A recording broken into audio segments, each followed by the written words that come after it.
All right, sports fans, how's everybody out there doing?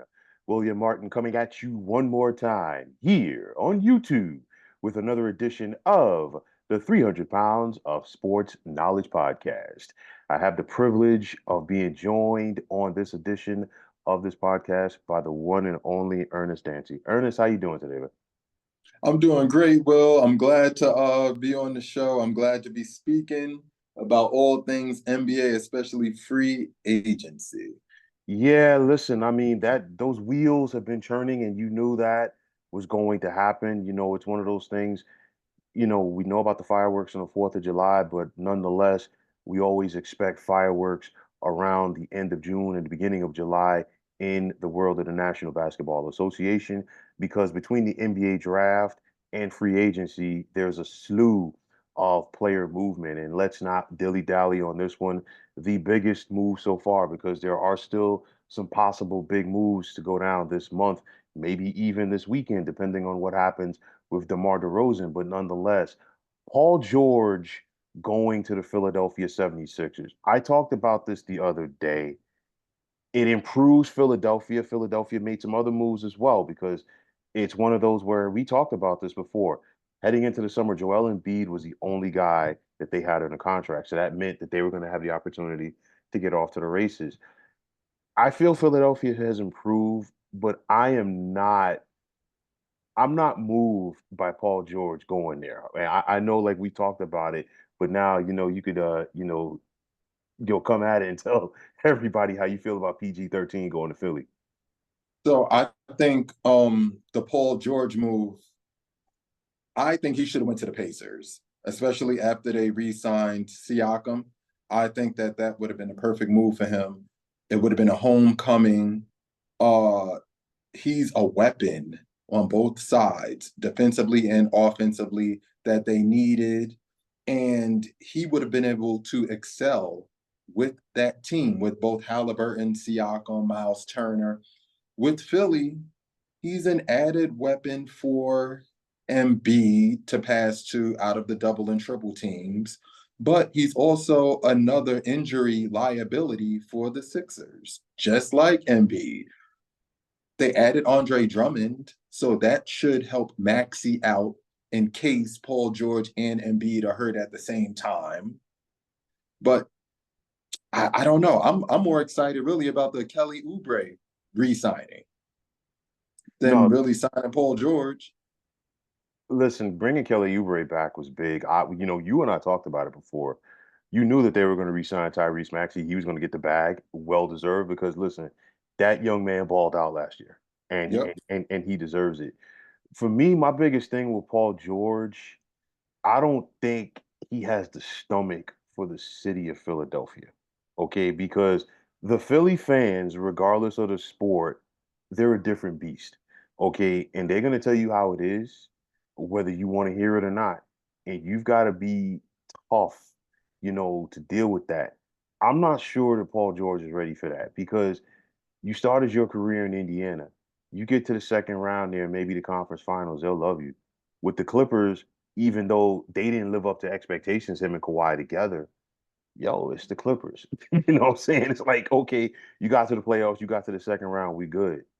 Philly, it's a little bit different, especially when you're talking about you signing it for the amount of money that you did. So I'm not sure if Paul George is ready for that.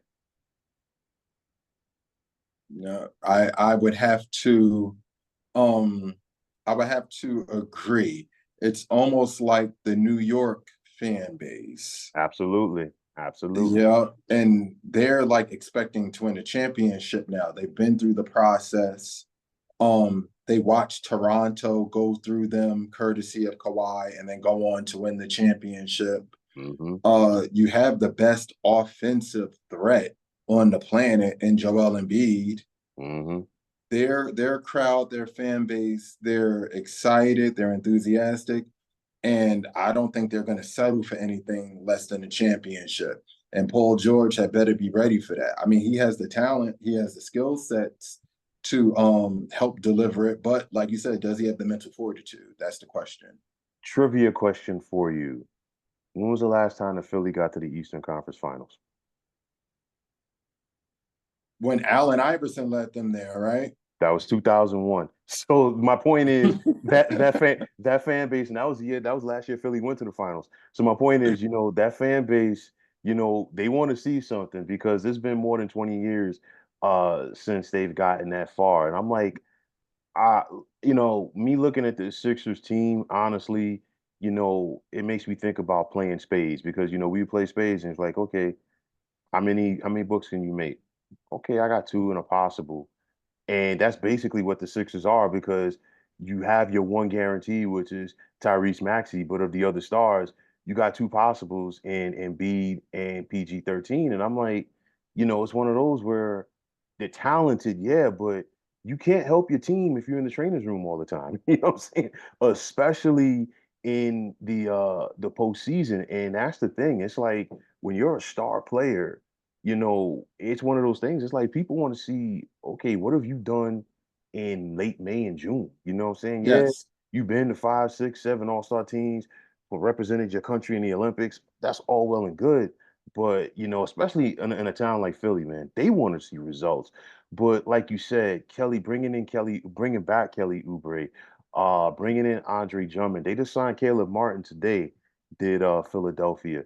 You know what I'm saying? So they have a team, but it just comes down, PG-13 is one thing, but they have to find a way. I don't know if it's going to take bubble wrap, whatever. They got to keep the big fella healthy. You yep. know what I'm saying? Because you could bring in whoever you want. If you don't have a healthy Joel Embiid, and I ain't talking about come playoff time, well, he's 80% playing with a bad back or a bad hamstring. No, no, no, no, No, no. we need him 100%, 95 to 100%. Exactly. Exactly. That's my biggest thing right there. And just segueing from that, let's get to the Los Angeles basketball. There's plenty to talk about with the Clippers, but I want to talk to you about the Lakers. And I don't know about you. This franchise, to me, has become a shell of what it was. You know what I'm saying? When you think about Laker history, there was a mystique to it. The Hall of Famers, only the Celtics now have won more championships than the Lakers. Nobody has more NBA Finals appearances than the Lakers. You And in can all of sports, it's only the they they Celtics and the Yankees, right? the Yankees with 27, and then the Montreal Canadiens in hockey with 23. That's Okay, it. That that's that's it. it. Wow, Okay. see that? So, that gives you an idea of what the Lakers organization has meant to sports. Okay. And then I sit back and see this offseason right now. Nobody wants to play with LeBron. Okay. Then LeBron talked about, I'm willing to take a pay cut, but then you took a 2-year deal for 104. It was one of those where they talked about, well, we're going to offer Dan Hurley a contract he can't refuse. There was talks about the Lakers offering him 100 million. I'm like, 70 million ain't 100 million. And I'm like, I don't care if you bring in a college coach who has succeeded like he has at the college level, he's going to want to say in personnel decisions, regardless of whether he's coaching the NBA or not. Rob Pelinka wasn't willing to give that up. And it's one of those now, the worst kept secret, clearly got revealed when the Lakers took Bronny in the second round. Everybody knew that was coming. Okay. Yep. That was like the biggest no surprise since when the Lakers took Lonzo Ball, when LeVar basically called it. And now, like, so LeBron took that 2-year deal for 104 million. They went out there and got JJ Redick. They really have not improved in free agency. And at this point, it's like, are the Lakers going to try to defend their in-season tournament crown? Because you can't really look at this team the way that they're constructed and say, hey, they're going to contend for another championship. Yeah, you can't take them seriously. You really can't. And quiet is kept. Both LeBron and AD played most of the 82 game regular season schedule last year. And they did worse last season than they did the season before, in which they reached the conference finals. Um, their team is run like a mom and pop shop. Shout out to LeBron for getting his son helping facilitate his son's way into the league. I mean, he used his power, he used his pull, and any dad will want to help their child out, help their child achieve their dream as much as possible. So shout out to him for that. But actual basketball wise, it doesn't really do anything to help the Lakers out in the win-loss column. I like the rookie that they picked up with, what was it, the 17th pick? I Dalton, like Dalton, Connect. Dalton Connect, yeah. That was a good pickup. I like Mm-hmm. him. Mm-hmm. Um, but there's not much else to be excited about with that team. They should not have hired JJ Redick. Mark Jackson is still out there. I don't know why Mark Jackson didn't get hired. Isn't he far enough removed from, I guess, him pushing his religious beliefs on like the players and stuff like that at Golden State? Isn't he far removed from that? He's a very good coach. He knows how to manage personalities. He knows how to instill belief in his players. Look at Klay Thompson, look at Draymond Green, look at Steph Curry, who had come off of all of those ankle surgeries to now become the Curry that we know. The soon to be Hall of Famer, the best shooter ever, right? They should have hired Mark Jackson. The moves, Clay's not stupid. Taxes are very high in California. So if you're offering me 20 million a season, a lot of that is going to get eaten up in taxes. I'm probably going to get the equivalent of that if I sign with Dallas, right? Mm-hmm. Even though on paper it looks like less money, Mm-hmm. after all of the taxes and stuff is taken out, it's going to be probably the same, if not more. And then you have Luca, you have Kyrie, you have Jason Kidd as the coach instead of this first year coach who has never coached before. It was a smarter move. So he left the money on the table that LeBron was going to try to add to the pile, right? Who else were they trying to go after? I mean, we suspected they would go after Trae Young. We haven't heard much about that. There were rumors about DeRozan, but once LeBron signed that 2-year deal for 104, that was dead because DeRozan, he's not taking a pay cut. There's rumors that, they're trying to work out a sign and trade between Sacramento and Chicago, and they might need a third team to facilitate it. So San Antonio might jump into that mix. And then there's also talks that DeRozan might just take a 1-year deal and try to flip it back around and get another big contract next year. So they were linked that there was rumors about him going to the Lakers, but again, once LeBron took that a buck 04, that was done. That was it. And Mhm. quiet as kept, why aren't they pursuing Zach LaVine? I'm not sure. Injuries aside, I'm not sure why people are acting like Zach LaVine can't play. I At don't all. know why his stock has dropped so low. They should be pursuing Zach LaVine. You need a shot creator, and you need somebody who can shoot from the outside. You need somebody who can potentially carry the franchise on with Anthony Davis after Right, LeBron is done. right. Zach LaVine would be a good target. So I'm not sure what the Lakers brain trust is doing. Listen, I mean, there's different layers to it. I mean, for me, number one, I don't think there's a lot of coaches that are willing to line up and go coach, be the head coach of the Lakers right now because the thing is like, fair or not, LeBron has a reputation of being a coach killer. You know what I'm saying? And I mean, you look at most recently in LA, okay, you went there and Luke Walton was a coach and you immediately basically flushed him out. Like meaning like you didn't respect him for day one. And I'm like, okay, you knew he was a head coach when you went there, so why go there? And then, you bring in It's oh my but you know what? It's hard to be coached by a coach who used to be a player in your mhm, generation. right. So he goes from Luke Walton getting switched off onto him on the perimeter and him destroying Luke Walton Hmm. to now listening to Luke Walton bark out commands from the sideline. It ain't gonna work. Well, who oh my gosh, I like my God, Frank Vogel. That I was, Mm-hmm. I almost said Lawrence Frank for a minute. I was like, wow, Frank Vogel. So you go to Frank Vogel, you do win a championship, and Frank Vogel got canned. and then they bring in Darvin Ham. And honestly, it's one of those. Darvin Ham to me, am I gonna sit up there and say he's Pat Riley? No. But Darvin Ham did the best with what he had. Okay. And it's one of those where for the Lakers, they got swept by Denver last year in the Western Conference Finals. Okay. And then this year they lost to Denver in 5 games. Problem was, y'all basically came back with the same exact team that you had last year and said and expected different results. I'm like, y'all still had no answer for the Joker. It's one of those with Jamal Murray. You know what Jamal Murray does in the postseason, and those are the two guys that primarily killed you. So, for me, it was like, and it's like, Darvin Ham's not the only one. I mean, LeBron, he's been through I think like close to 10 coaches now throughout his career. So when it's all said and done, you know, once you consistently are going through coaches like that, it shrinks the pool at this, especially at this point in LeBron's career, because the man's going to be 40 in December.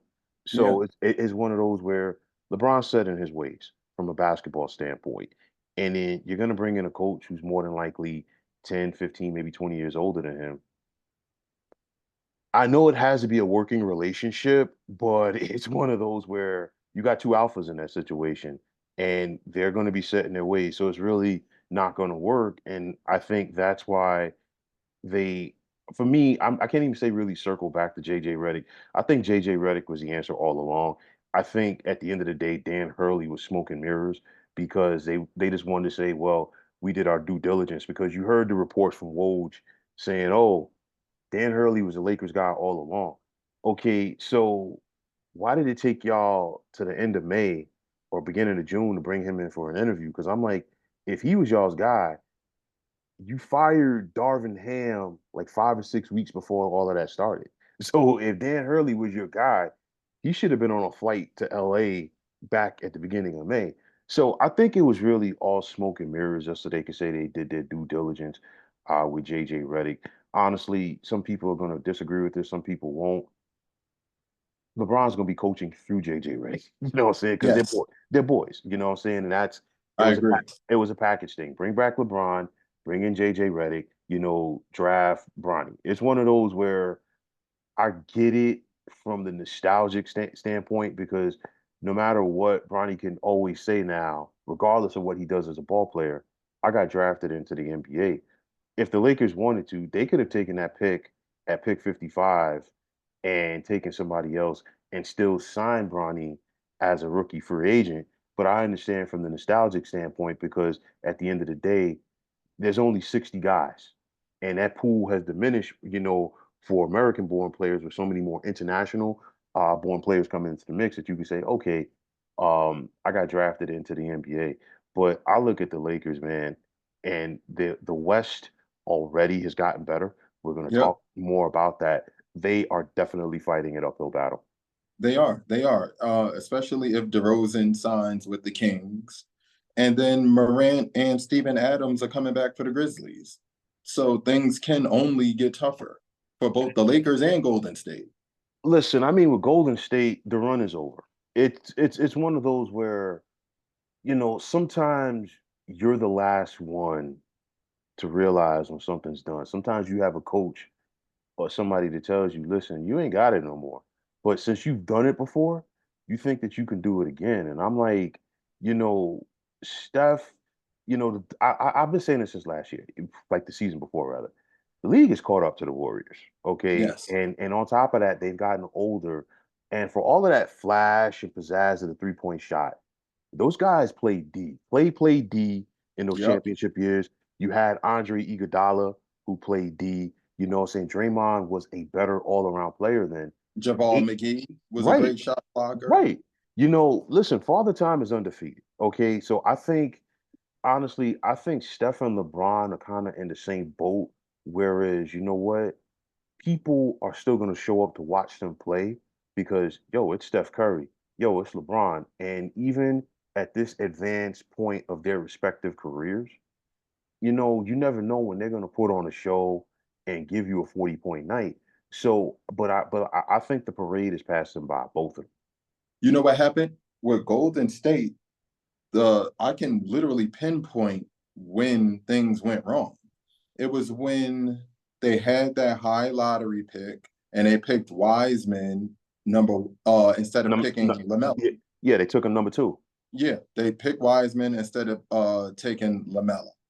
Had they taken LaMelo, they would have had the creative ball handler, young point guard, 6'7", who could guard twos that Hmm. they would have needed. Then that would have been better off for Steph Curry and for Klay Thompson and for Draymond, right? But they picked Absolutely. Wiseman. The second mistake they made was not allowing Wiseman to play through his mistakes. You made the choice and you took Wiseman. It's not like the kid was untalented. He barely played his freshman year in college. So they had to let him use that first year and a half with Golden State to work through the mistakes. They benched him, they sent him down to the G League, then they lost all confidence in him. That was where the mistake happened because they should have been able to usher that pick into what the Spurs did when they had that losing season because David Robinson was hurt and they took And it took Duncan. him right. Not to say that LaMelo and Wiseman are on Duncan's level, but Golden State had the opportunity right there and they dropped the ball. Listen, you are 100% right because I look at it when you bring in a big fella, you got to let the big fella play. And instead, they were trying to make him play off of their stars. Yep, Okay. And it's one of those where, like the old saying goes, you're never going to see how good that a fish is if you're telling that fish to go climb a tree. It's not going to happen. exactly. And that was the same Exactly. thing with James Wiseman. And honestly, them goofing on that pick reminds me of when the Pistons had the second pick in 2003 and they took Darko. Mm-hmm. And you had Carmelo sitting right there. And like, yeah, we saw the Pistons, win a chip, but then get to the conference finals 6 years in a row. And I'm like, yo, when you have an opportunity to get a certain level of player, you need to go out there and get it. And I'm like, we would be talking about LaMelo Ball in a totally different light right now had he gone to Yep. Golden State because he probably has a championship. Yep. Exactly. You know, Exactly.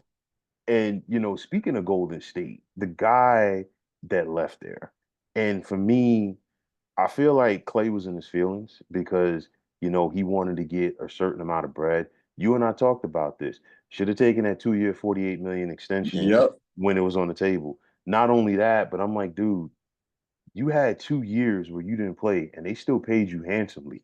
you know, you know, Correct. you know what I'm saying? So I think Clay's in his feelings, but I think he went to the team that he feels gives him the best opportunity to win. And I don't know about the other 2 years of the deal, but I guarantee you on year number one, you are going to see a motivated Klay Thompson because he wants to prove the Warriors wrong. He also wants to prove anybody wrong that says, you know what, Klay can't get it done anymore. So he's going to be in the gym working hard this summer. Might come in to camp in the best shape of his career. I like the fit.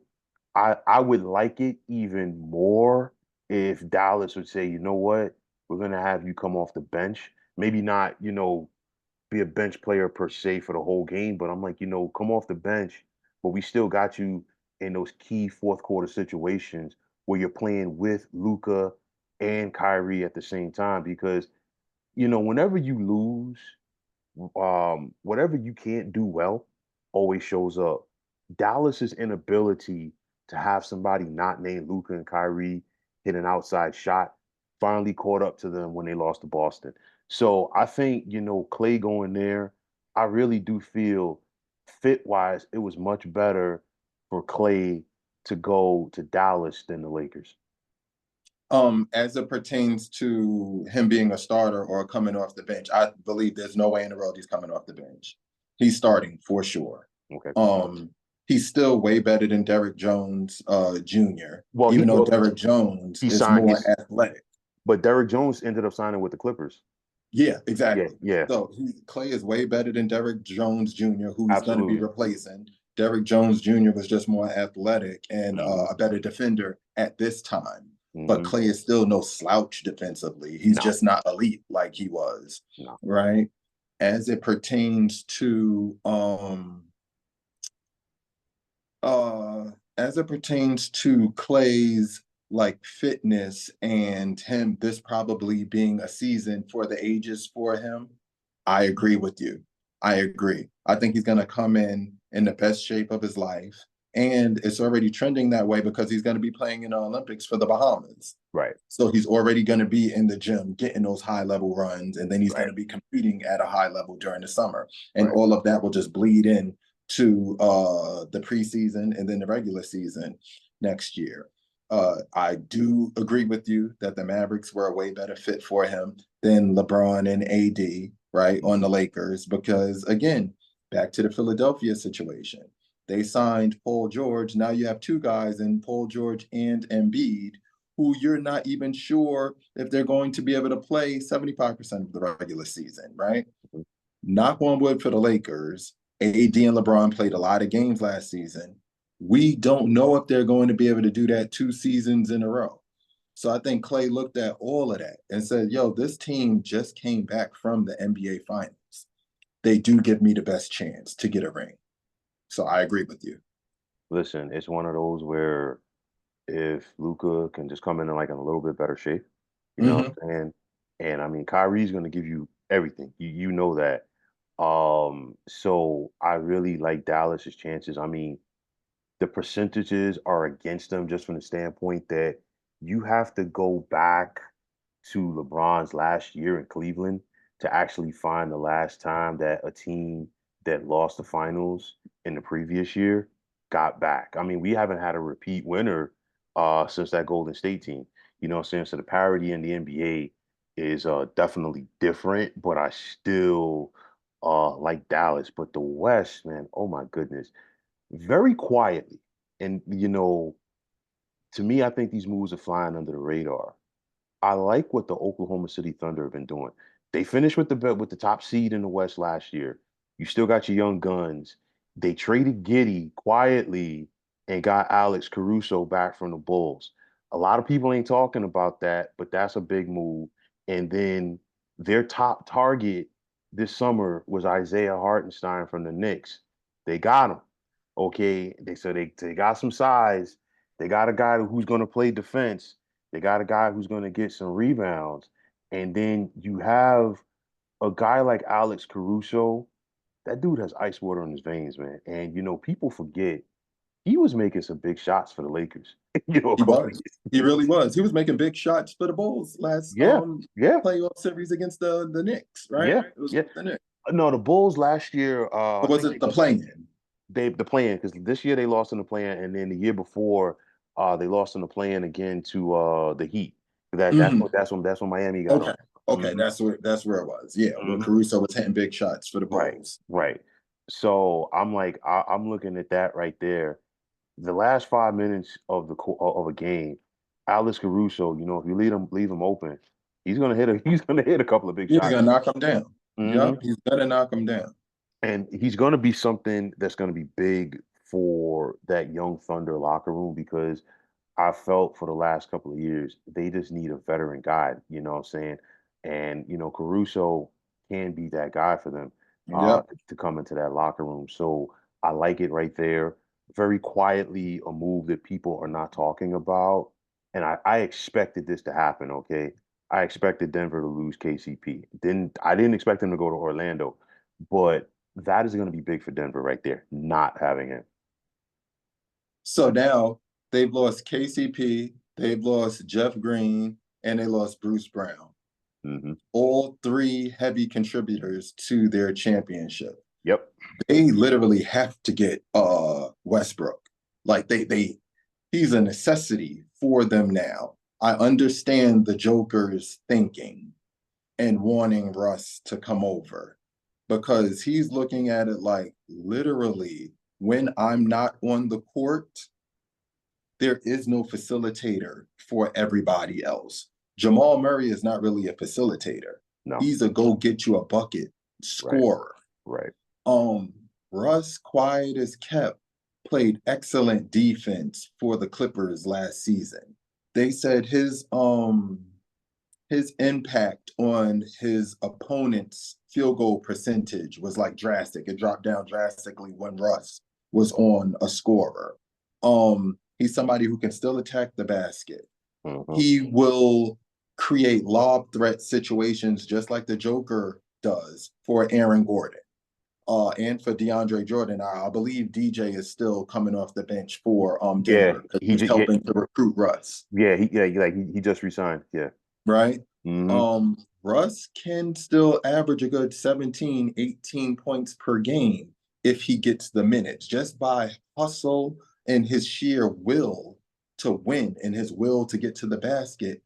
Uh, I think that that would be a good pickup. And I do think they still need to add more. I don't know how they're going to do it.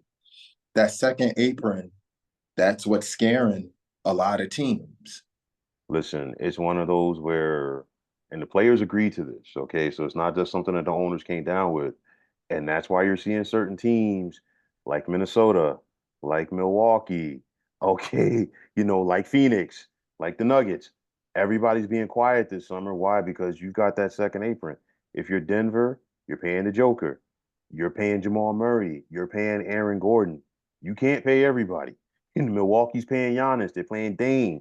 They're paying Middleton. Middleton, Brooke Lopez. Okay, you can't pay everybody. Phoenix, they're paying Brad Beal, KD, and Devin Booker, and it's the same thing with the Lakers. I'm like, you figure with LeBron and AD by themselves, they're counting for about 100 million right there Yeah. on Yeah. the cap, and that second apron penalty is going to be hard. And I want to like touch on that in a moment because there's a team that I want to highlight with that. But yeah, listen, it's making teams, think twice about that because I've had this off and on discussion with a friend of mine for years because, love him to death. Big shout out to him subliminally. He knows who he is, if he ever checks this out. But we talked about LeBron over the years, and it's just like, LeBron being upset, especially with Dan Gilbert, when Dan Gilbert didn't want to get this certain guy or go after another guy that could help the team win. And I'm like, listen, even though the Cavs won that championship in 2016, Dan Gilbert was not happy. Why? Because Dan Gilbert got hit with a huge luxury tax bill. And you can, as a player, you can be upset all you want, but I'm like, these guys are billionaires. You're not going to sit up there and tell them how to spend their money. And And to do bad business. And it's like, right, I got here by doing great business. right. And now I got to give up 60, 70, 80 million dollars as a penalty. And I ain't even signed X amount of guys. Most of those guys are looking at that like, nah, I want to keep my money in my pocket. Yeah. So like long story short, that second apron, and I knew it was gonna be like that. Yeah. It was gonna make a lot of teams, think twice about doing business. And it's like it's gonna make the star players going forward think differently as well, because you might have to go with like some of the NFL quarterbacks do and say, hey, maybe I take a pay cut. Maybe instead of taking 50 million, I take 35 a year. So this way we could sign some guys if I want to win, you know? You know what? The only problem is, and from this standpoint, I understand Paul George. When you're like 32, 33 and up, and this is possibly the last big contract you You, can sign, you want to cash in. yep, you want to cash in for not only the dollar amount, but for the years and security. Mm, So it's tough. And the one thing that all of those teams had in common, even the ones that did win championships that you mentioned, were those were small market teams. yeah, And those that second apron affects them more. the the worst. So if you're in Denver and you're the organization, you love your fans. But if you happen to win one, you're like, y'all should be good for about 10 years, whether we win another one or not. Because we barely had any, if not, we barely had any championships. And in some cases, the teams had no championships. Right. And now we just won one a year ago, 2 years ago. Hmm. You got to let us reload financially too. So yeah, they're caught between a rock and a hard place.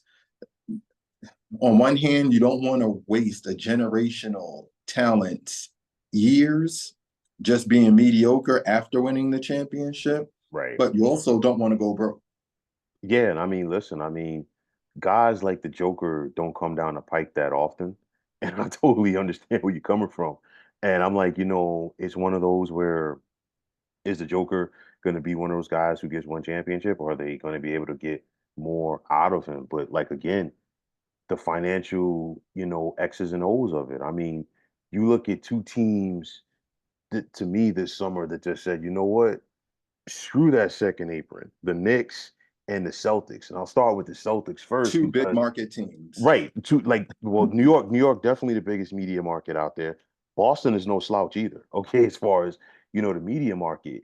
So you knew from last summer once Jaylen Brown got 300 million that Tatum was going to get at least 300 million as well. Hmm. That happened this summer, and it's like Tatum picked the perfect time to cash in, fresh off of winning a championship. Yeah. And they also paid Derek White. So now you're paying Brown, you're paying Tatum, you're And paying they paid Drew Holiday in the middle of the season, remember? right. So Boston, and this is funny about it because Boston has that second apron they're going to be dealing with, but with Grausback, their owner, if there was ever, I mean, the perfect time to cash out and exit stage right, it's he Right does, now he's not going to have to worry about that like the penalty, the luxury tax at penalties, all. and it's one of those where it's the Boston Celtics. Yep. People will be lining up to They'll be lining purchase. up to overpay. Right, because I mean, listen, I think last year the Suns got sold for 4 billion, the Phoenix Suns. So the Celtics easily are going for 5 billion. Easily. Easily. I would say six. I Yeah, would say six. because you figure you can kind of like juggle it any way you want and say, okay, which NBA franchise is more iconic, the Lakers or the Celtics? You know what I'm saying? Take your It's pick. like take your pick. And the championships, the Hall of Fame players, the mystique, the legend of the Celtics, not to mention, like you said before, the Boston media market. And on top of that, they're coming fresh off of a championship and they have the makings. I'm not saying that they're going to run it back, but they have the makings to be in the mix for the next couple For of years. years to come. Yeah. It's one of those where, you know what? Listen, again, I think he paid, I think it's like 2 to 300 million. That's it. back in like 2002. So I'm like, you know what? Clearly, he's got his return on investment in more ways than one. So he's gonna cash out. And then you've got the New York Knicks, and I mean, the Knicks make money even if that team only wins 20 games because you Yep. figure the Garden still sells out. Now you have a new generation of Knicks fans that don't even know about Patrick Ewing. Okay. This is So correct. these guys and gals are coming out in droves. Okay. Not to mention, you still got the celebrities, Fat Joe, Tracy Morgan, Chris Rock. Spike Lee. Yeah, you name it. The Garden is once again the place to be. So for me, I was shocked by the moves that the Knicks made, but I'm not upset at them because it's one of those. I was just, I was thrown back. I literally almost fell out the chair when I saw that Mikal Bridges was going to the Knicks because I'm like, I know that the Nets got a slew of picks back, but I'm like, if you're the Nets, why do you trade not only with a team within your division, you're trading with a team in the same city. One borough away. Literally, you could hop on the two train from the Barclays Center and be at the Garden in what 20 minutes. Yep. You know what I mean. Yep. So you're trading with somebody within your city. That right there makes the Knicks better. And then of course you can make the case, okay, did they overpay for Anunoby? Probably, but what he brings to the table, and it's astonishing when you look at the Knicks win-loss record when he plays and Yeah. and when he doesn't play, that Exactly. that's the biggest eye opener. So yeah, they lost Hartenstein, which is going to hurt. But if Hmm. you're the Knicks, I feel like okay, you picked up Anunoby, you picked up Bridges, but then you could turn around and say, hey, you know what? Mid-season, somebody's going to have a fire sale. Maybe we can get ourselves another big, Exactly. another rim protector, and yo, we got something to run at this. It is very true. It is very true. I love the trade for Bridges. Absolutely love the trade. You don't know what those picks are going to be. You don't know what those picks are going to become. You have your fan base excited and riled up. All of the attention is back on the Knicks. I do believe they overpaid for Anunoby. I wouldn't have paid that much, but I understand it. And now the fans have to appreciate the fact that the Knicks went all out to not only maintain what they had, but to add on to it. And now you're going to get Julius Randle back. I'm glad they didn't do anything silly like trade him. I know he has his flaws, but Knicks fans can't act like 23 and 10 power forwards are just laying around, littered on Right. the sidewalk on New York City. Nah. This dude is now has built himself into a perennial all-star. Yeah. So you have another, even though he's at the power forward, you have another guy who can create shots for himself and draw double teams. The key is Mitchell Robinson staying healthy, which I Yeah. don't think he will. So it's going to be important during the season, like you said, when that fire sale does happen, for them to get another athletic big. Hmm. Um, Isaiah Hartenstein, talk about cashing out and taking advantage of the opportunity that you earned for yourself. He played great for the Knicks last season, right? And now he went and got the bag with OKC. So the Knicks did great. OKC did great because now you can move Chet Holmgren to the 4, have Hartenstein play the 5. You have Caruso at the 2, Shea at the 1. You have Williams at the 3, 4, something like no at the 3 Yeah. because Chet's going to be at the 4. So you have Hmm. Williams at the 3. They still have Isaiah Joe Hmm. coming off the bench. They have Lou Dort. It, Sam Presti did an amazing job. He really did. World Wide West did an amazing job with the Knicks.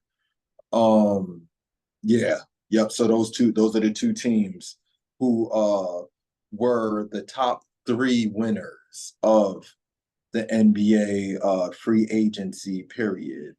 I think. Who do you think is the third team? For me, I would throw Philly into that mix, and I'm gonna say this though, just to on your Anunoby point. I'm just throwing it out there.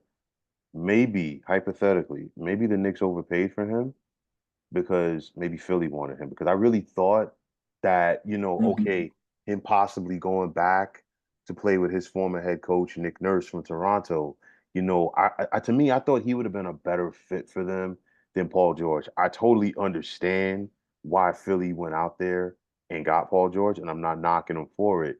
But maybe that kind of scared the Knicks, because I really thought that once the Knicks picked up Bridges, I was like, there's no way in the world that they're going to pay Anunoby now because of the luxury tax I situation. felt the same way. Yeah, but I the felt Knicks, the were- same the Knicks, were- the Knicks were just like, all right, you know what, we're good.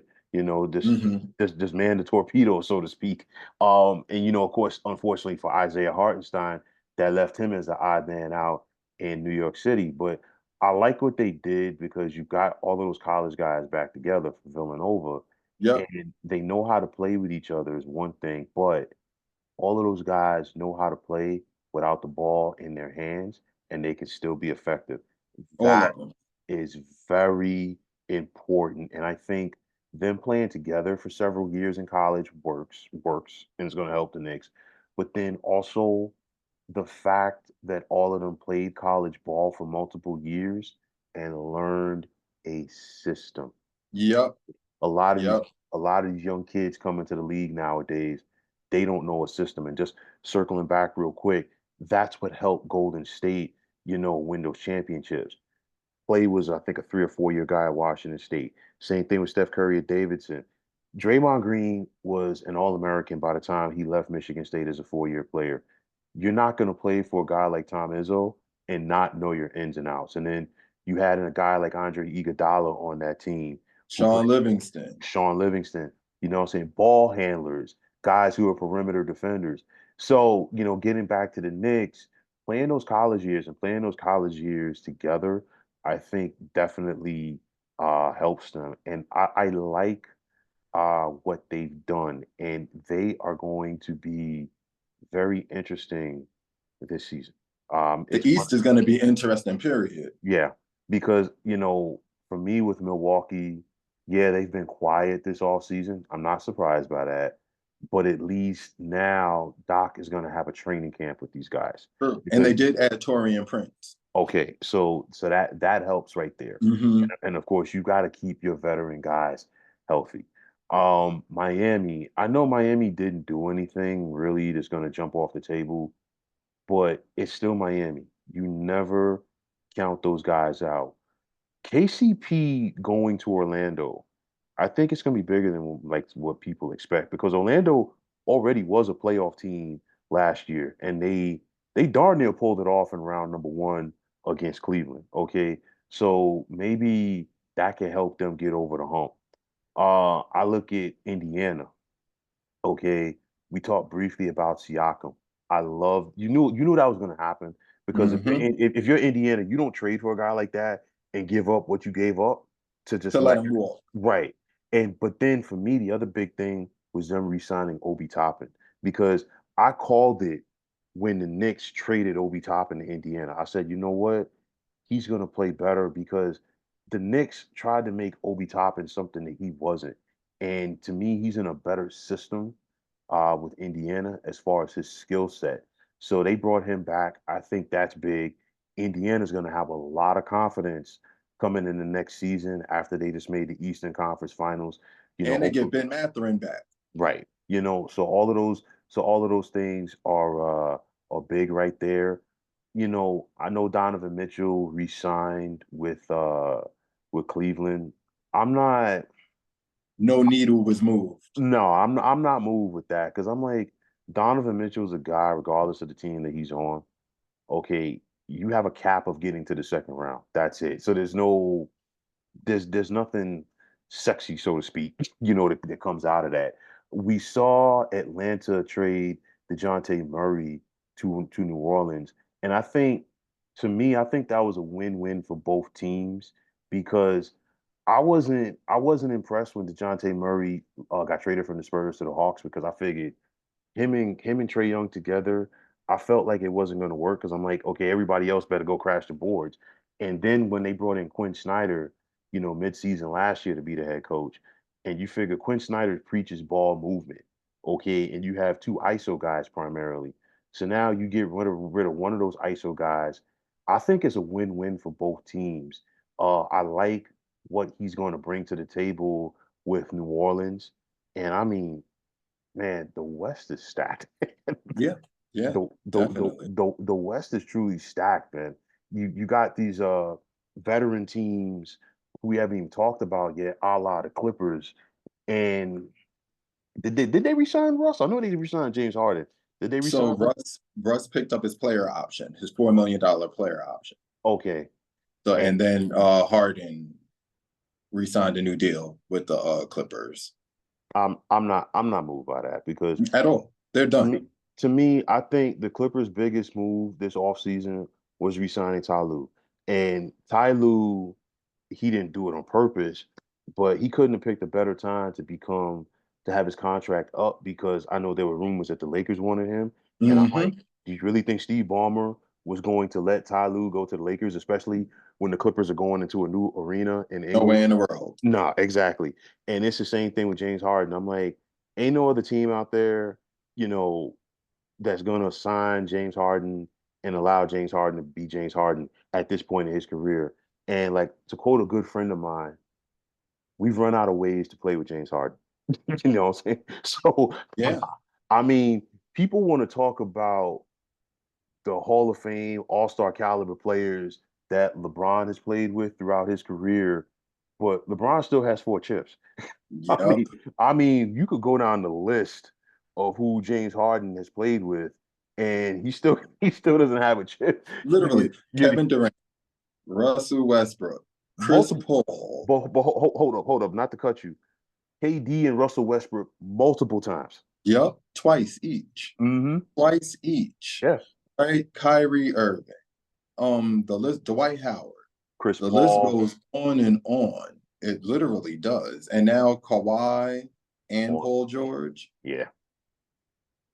Listen, it's one of those where the Clippers, I think it was one of those where I get it where Steve Ballmer wanted to make a splash, but you can kind of take your pick, whether it was the Clippers or the Brooklyn Nets, to say what team illustrated that you know what, you can't just add water and stir and get a championship. Phoenix is finding that out the hard way now as well. But it's like you figure everything that the Clippers gave up to get Paul George. What was it? 5 first-round picks. And Shea Gilgeous-Alexander. Right. And look at what SGA has become. And Kawhi. Honestly, I say Kawhi's in the NBA reserves. Why? Because 1 week in a month, 3 weeks out of the year, that's when he's gonna play. And Yeah, for me, I can't call Paul George PG-13 anymore because I call him rated R because what he does to teams is he screws them. You know what I'm saying?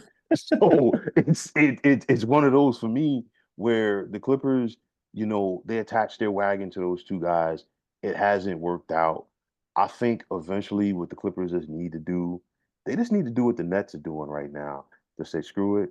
Let's just and get stack as many assets as possible, right? and just try to rebuild. I know Ballmer's not going to do it because he wants to sell some tickets when they go into that a new arena this fall. But the Clippers, to me, I think their best chance to win that championship was 2020. Most of the team did not When they want to were in the go. bubble. Right, man. Most of the team didn't want to be there, and Nope. they played like it because they had to fight, scrap, and claw. Remember, they were down 3-1 in the first round against Dallas, Yeah, and they were up 3-1 in the second round against Denver. And in games 5, 6, and 7, in each of those games, they had like 15, 20-point leads and blew them. And so it's like Doc got fired, and that to me, I really think was their best chance.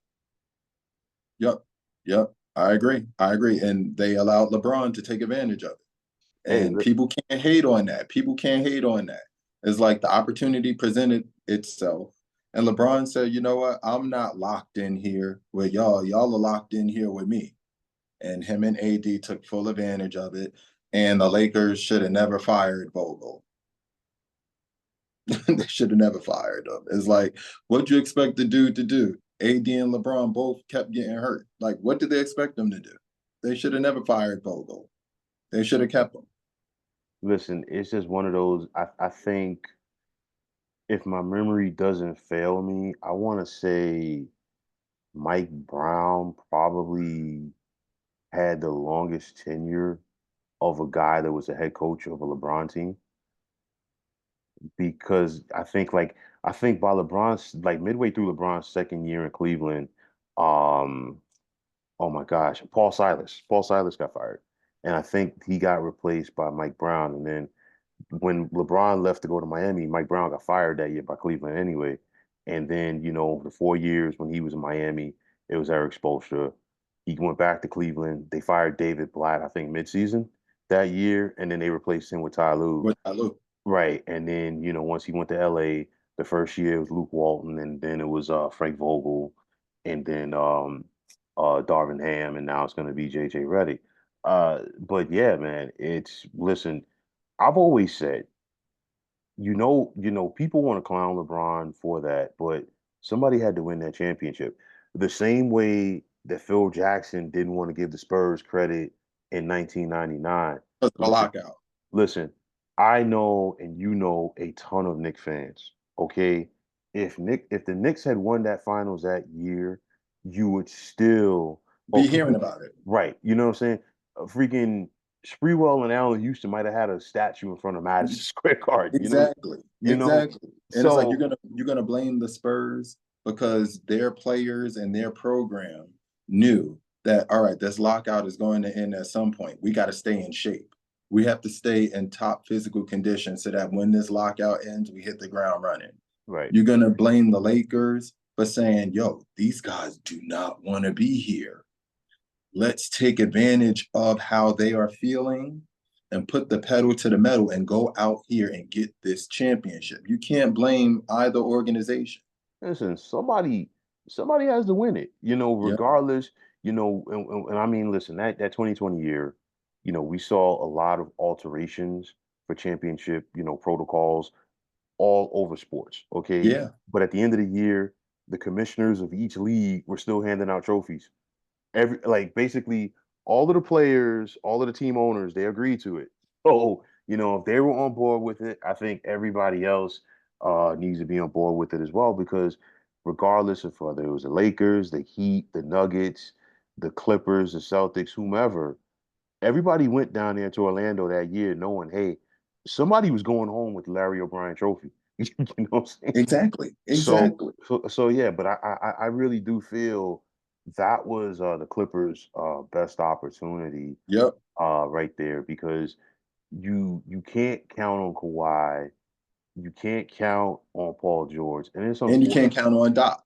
No, and listen, and of course Doc lost his job there. Doc has lost another job since, and Yep. it's not going to be long before we're saying Doc lost another job. Exactly. You know what I mean? There's a So. reason why Darvin Ham is back on that coaching staff as the head assistant. There's or associate head coach, whatever they named him. There's a Mhm. reason Darvin Ham is back over there with the Bucks. There's a reason why Scott Brooks and McMillan are Name on it. JJ Redick's coaching staff. Right. There's a reason. It's like your replacement is right here, buddy. So you Yeah. better get the job done. And I think, just jumping back to Milwaukee a little bit quick, I think that kind of scared Adrian Griffin last year because remember he brought in, I don't know if he brought in or Terry Stotts was already there Yeah, as his they brought assistant. him in. They brought Right. Stotts in. And you figure Stotts was, basically a guy that could help with Dame because Yep. Dame loved Terry Stotts. He was Yep. thrilled when he got fired in Portland. And, it's one of those where they butted heads and even before the season began, Stotts left. So like listen, having that top tier assistant coach, especially a guy, who has done it before, it means something. And like more often than not, players like really respect their assistant coaches. I know it didn't work out for Luke Walton in LA, but the people in Golden State love Luke Walton. Remember, He he should have never left Golden State. he coached most of that year, I think, when they won the 73 games. That's when Steve Kerr was out, Mm-hmm. and like the players would have ran through a wall for Luke Walton. Yep. You know what I mean? So like sometimes that assistant coach, you know, he means more to the team than people give him credit for. Just real quick, I think back to when Pat Riley left the Knicks and the Knicks front office wanted to make a splash and they brought in Don Nelson. And Don Nelson's coaching style did not fit that Knick team. I'm like, you got Patrick Ewing and Charles Oakley and guys like that lumbering up the court, and you And you want want to run and gun coach. yeah, and it's like, what did they do? They still had Jeff Van Gundy as a holdover from Pat Riley's staff. So when they fired Don Nelson, they promoted Van Gundy, and the Knicks got back to being the Knicks. Yeah, So, to so it's their like, true identity. right. So like having that assistant coach makes a difference. So, we talked about the winners. Who do you think are the most disappointing teams so far this offseason? Not including the Lakers. Not including the Lakers. Phoenix, because they still have not added a point guard. And John Wall is still sitting home. And John Wall is on social media saying, I just want one more chance. They could easily sign John Wall. Um, Atlanta, Toronto, they gave Scotty, I know they had to do it Mhm, to keep Scotty Barnes. They gave him way too much money. They gave Quickly way too much money. I knew it was going to happen though. mhm. Um, who else? Mm, I would say those are my top as it pertains to the worst performance and getting better in the off season. I'm gonna I would throw say those teams. I'm going to throw one more team into this mix, and I talked about them, a few days ago, and I know like some cats out there agree with me, some cats didn't, but like I still feel like I wasn't like sold by what the Pistons did because I'm saying this Oh, from I'm not even thinking about the Pistons. They're not even on anyone's radar. They shouldn't and be. and like I say that because I know it was just a 2-year deal, but giving Tobias Harris 26 million a year, and Crazy. then paying Cade Cunningham the amount of money that they did, what I'm He's saying? in the Scotty Barnes camp. But Right, at least Scotty Barnes was an all-star right. last season. And Cade, to his credit, he has potential, but he hasn't shown that he can stay healthy, so far, in his NBA career. But, I think like, clearly you could see some teams that are, the ones that are focused on winning and the ones that aren't. And, we've talked in a roundabout way about the Bulls because, all signs point to DeMar DeRozan not being there, Hmm. by the end of the month. Possibly Zach LaVine as well. It hurts. And the reason why I say this because before Lonzo Ball got hurt, they had the best record in the East. And I like Yep, they were rolling. and they had something going. And it's like Lonzo, his knee is never going to be the same again. You could try all you want, but I agree. as a basketball player, your knees don't get better. And No, and that is very unfortunate too, because I like the kid. yeah, and I think finally he was finally finding his game and he was finding a place where he fit because there was too much pressure on him in LA, and a lot of that was because of his dad. And of course, he got out of LA and went to New Orleans. He was starting to show some flashes, but I think going to Chicago and being with a college coach and Billy Donovan, I think helped him. And then he was a perfect facilitator for that team. And the Yeah, Bulls, they've never been the same, man. And it's no, just they haven't been. and we never knew what they could have been. And now getting back to like just throwing it out there, if DeRozan goes to the Kings and you're talking about you're like depending on what they have to give up, but you're Hmm. talking about you still would have De'Aaron Fox, I would assume. And Um Monk coming and, off the bench. and Monk coming off the bench. I don't know if them getting DeRozan would mean they'd have to give up, like a DeMontis Sabonis or somebody like that. But you still have, you definitely would have De'Aaron Fox and DeRozan. Listen, the Kings, they're going to be a problem in the West if that I would happens. imagine, I would imagine that them attempting to get DeRozan is to have him form a big three light with De'Aaron Fox and Sabonis. Yeah. So the Bulls would probably want Keegan Murray. Okay. I can see that happen. That's probably who would have to be included in the Hmm. deal, and I would do it. I would do it. And then, just one more team that I definitely wanted to touch on here. A move that some people talked about, but I feel like they didn't talk about it enough. Chris Paul going to the Spurs. And like the Spurs, they're retooling. Okay. Clearly, we know that. But, Chris Paul at this point in his career, it's one of those where he can be a buffer between a head coach as well as a young player like a Victor Wembanyama. And not only can he school him on the court, but also school him, from the bench as well. I think that move is going to be big. I'm not saying that the Spurs are going to turn around and be a playoff team next season per se, but from a teaching aspect, I think that's a move that enough people are not talking about, in my opinion. The biggest magic trick that Chris Paul is going to pull off is getting the Spurs into the play-in. You think Mark so? my words. He may get them into the play-in because he's already shown how he can fast track a young team's success and learning curve when he got traded Oh, to OKC. right. He's already shown it. I Hmm. thought that the Spurs should have went after Trae Young, but then when I saw they signed Chris Paul, I was like, "Oh my God, why didn't I think of this? This was even better. This was even better because he can actually teach Wembanyama not only the game, but teach everybody else where you need to get Wembanyama the ball. Because there were too many times last season where not only did they not want to pass him the ball because those young guys was trying to establish themselves, Hmm. but they would pass him the ball in places where he really had to create for himself instead of making the game a little bit easier for him. Right. I wouldn't be surprised if his scoring took a jump to like 25, 26 a game. I would not be surprised at all. Listen, I mean, you might be right, and I think he's going to have more confidence, this summer, in the Olympics. And I saw something that was very scary, but scary good. I saw like the French national team. posing for a picture, and Wemby was standing next to Rudy Gobert. towering over him. Right, and Rudy Gobert is like 7'3".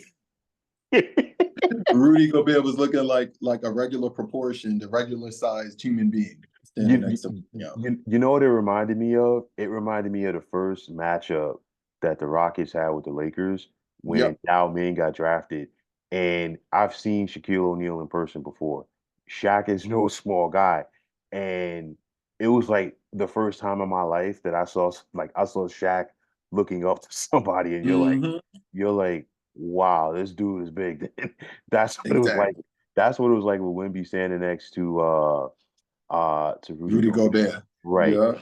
So with that said, with where we're at right now, not in the exact order, Mm-hmm. what do you think of the top five teams in the East after the draft and free agency? So the top five teams in the East: Celtics number one, Mm-hmm. Knicks number two, Mm-hmm. Philadelphia number three, Mm-hmm. Milwaukee, no, Indiana number four, Mm-hmm. Milwaukee number five. I I hear that.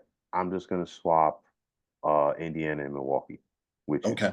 Like that's the only thing I would do is swap them. But of course, if that was the case and they met in the playoffs again, that speed that the Pacers have, could once again, would be a deciding factor, in that series. And so Yep. I'm gonna ask you the same question about the West right now. Western Conference. So I'm gonna say Timberwolves number one, Hmm. uh Denver number two, Hmm. Dallas number three, Memphis number four, Hmm. and then number five would be a wild card. Number if they don't trade Brandon Ingram, now that they have DeJounte Murray Hmm. at the one, sliding McCollum over to the two, I say the Pelicans taking that fifth spot. Okay, so like that's very interesting right there because um like you're putting Memphis back in that mix because like you're anticipating Ja coming back and being Ja once again. Exactly. And not to mention the leap that Jaren Jackson took last season Hmm. because he had to be a main guy. Right. And what's their two guards name? Oh man, it's slipping my head right now. Please Oh forgive my me. God, what is their shooting guard's name? He took another leap. So now you're going to be adding John Morant and Steven Adams back to this crew. So they're going to be amazing. Listen, the West, wow, the West is going to be very interesting next year because you got Houston who just missed it, this past season. Okay, they really haven't done anything this summer, but not because they weren't trying. Um, you know, I'm with you on Memphis being better. New Orleans, that should be very interesting. You know, Phoenix can still be a playoff team, with their guys. Um, the Clippers are going to take a step back, but I still think they're a playoff team. You know, the Lakers, where do they fit in everything? Denver, Minnesota, OKC. So, listen, all jokes aside, we might see the Warriors not make the playoffs again this year. You know what I'm saying? Yeah. And Yes, and and it might be a scenario, be honest with you, round one, both LeBron and Steph could be watching the playoffs from home. You know they what I'm could saying? be. It's They a very very well could be. it's a very strong possibility because I'm just looking at it and like the West is stacked. And then, I mean, you look at the East. I'm right there with those top five, those top five teams that you mentioned. Then, you could throw Miami into the mix as far as being a potential playoff team. You could throw Orlando into that mix as far as being a potential playoff team. Cleveland, Mm-hmm. as well. So, I mean, you have some teams that are already not, well, de facto tanking, if you will, like the Nets are stockpiling picks, but I'm not sold on it because draft picks are only draft picks if you know what you're doing with them. Exactly. You know, Exactly. and and And and depending on the draft. Right. because like this year's draft, it was weak. It was completely weak.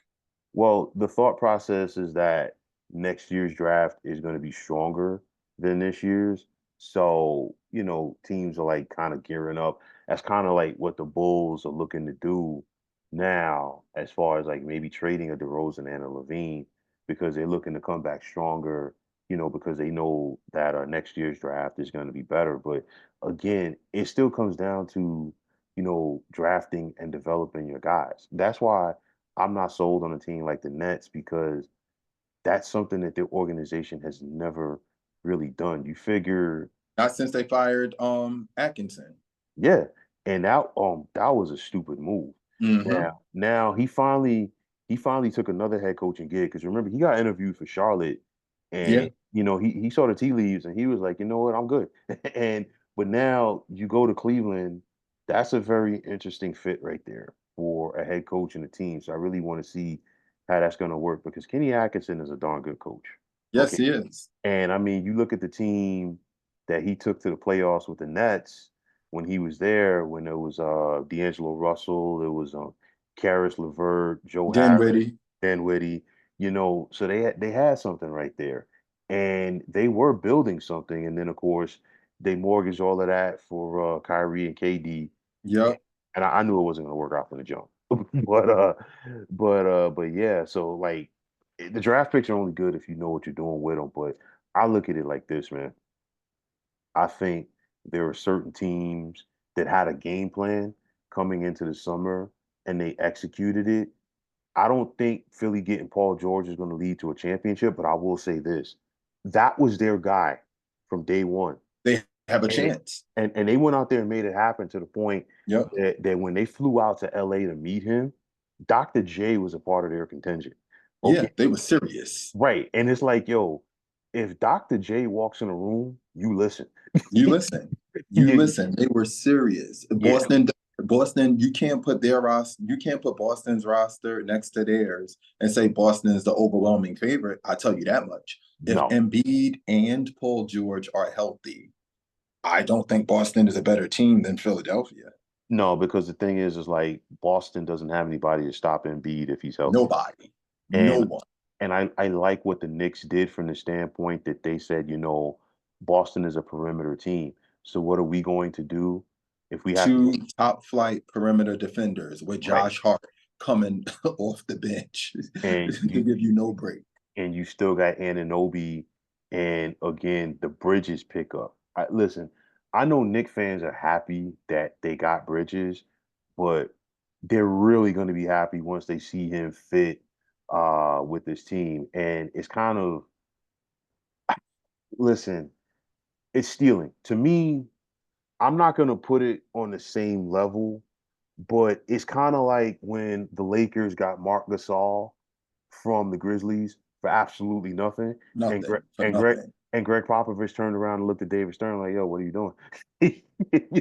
It's one of those type things, and there's But you basically know what? You know what happened? David Stern couldn't do it again because the Lakers were supposed to get Chris Paul and he nixed that trade. So he yeah, couldn't do it twice in a row to the same team. no. So I looked at that, with the Knicks getting Bridges, and I'm like, usually the moves that we're seeing the Knicks make right now usually go in the opposite direction. The But Knicks now, get fleeced. right. But now it's like the Knicks are fleecing people. And Hmm. usually the teams that are able to fleece people are the ones that have success. You know Yes. what I'm saying? Yeah. So I really do like where the Knicks are going with that. Listen, the East is going to be very exciting next year. Hmm. Like the top of the East. And my biggest thing right now is everybody, coming out of the Olympics healthy. Yes. That's going to Yeah. be the biggest thing. Yeah. So let's see, what comes from there. And then of course, these guys getting the training camps and getting it going, man. Yeah. Yeah. I'm excited. I'm excited for the new season that will soon be upon us in a couple of months. It'll Totally be excited. it'll be here before you know it, man. Yep. But like Definitely. listen, man, this was tremendous right here, man. This Yeah. was I had good. a great time. I Listen, had a great time. it's always great for me, when I share this platform with you, you know what I'm saying? Because I feel like we get a lot covered. Well, let me rephrase that. I know we get a lot covered. We get a lot covered, yeah. You know what I'm saying? And it's listen, listen, this was beautiful on this Yeah. one. Oh, And and before we go, because I know there's gonna be somebody in the comment section that's gonna be like, all right, you listed your top five in the West. You didn't mention OKC, and they were number one last season, right? No one saw them being number one in the West last season. mhm, Nobody could have guessed that, right? mhm, They are a scary team at number six because then the three seed has to play the six. That will be crazy with a team like Denver going against OKC in the sixth seed. Now with Hartenstein providing muscle at the five and Caruso being that Swiss Army knife at the two. So the sixth seed for for OKC is more advantageous yeah, to that team yeah. than being the one seed. So because I already know somebody in the comments said, how could you not put OKC in the top five? Listen, That's the reason. they're gonna be a problem. I mean, listen, regardless of where they finish, in the you know, Pecking order, right? right.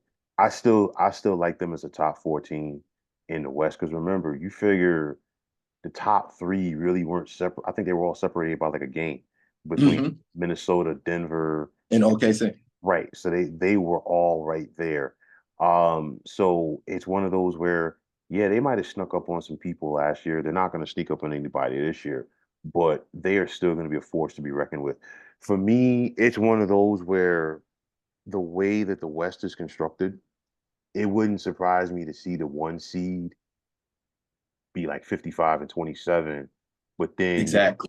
your eight seed is like 44 and 38. So there's really not, Much parity. much of a gap.